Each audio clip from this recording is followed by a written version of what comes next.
Hello and welcome to another episode of Word Mentality on Grammar and Thongs, where I look at the origin of words and phrases. Today I'm looking at some terms related to COVID-19. So first of all, COVID-19 itself. So it's an unusual sort of acronym, COVID-19, where they've taken the CO and the V from coronavirus, the D from disease, and then the 19 from 2019. Of course, it was in December 2019 that it was first detected in Wuhan in China, and so that dates the time at which the coronavirus was detected. And then it's the disease that we're worried about, so we talk about COVID-19, the disease caused by the coronavirus. Coronavirus itself is an interesting word that comes from the word corona, which in Latin means a crown or a wreath.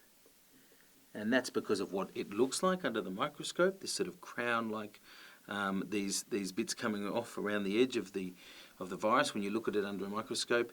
And then the Latin virus is from the Latin for venom.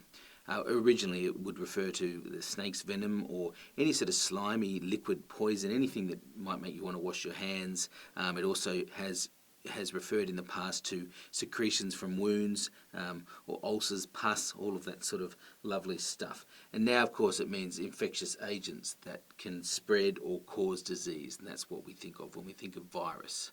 So that's COVID-19. Two other words that have come up a lot lately are quarantine and isolation. So let's talk about the difference between those two. Quarantine has been around for a long time. It was originally, it sort of refers to 40, if you look at the beginning of this from the French for 4 or 40. So back in biblical days, it was 40 days that Jesus was fasting in the desert.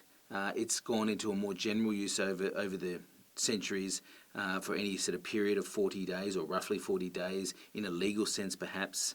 And then in the 1600s, it came to represent the amount of time that ships would have to sit if they were suspected of having, say, the Black Death, the bubonic plague on the ship. They would have to sit outside for 40 days before coming into the port.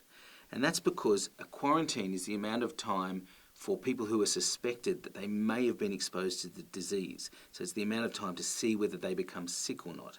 And if they do become sick, then they need isolation. We'll talk about that in a minute. But just still on quarantine, it's from the French, which means sort of roughly around 40.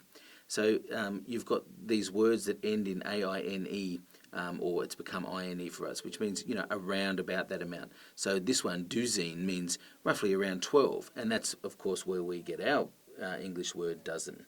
So that's sort of the translation from French to English. Isolation. So if you have to go into isolation because you are sick and you don't want to be exposed or expose yourself to healthy people, then that's where we get this word. It comes from the Latin insula, okay? And insula means island. So to be isolated was to be islanded, okay? And it makes sense in a way. You're keeping yourself away from everyone else. Again, it's related, if you go back a few centuries to Italy, the first hospitals were built on islands to keep the sick people, again, often with bubonic plague, away from the rest of the population. So it was seen as sensible to isolate or island hospitals away from the rest of the healthy population. So there's some of the terms around COVID-19. Thank you.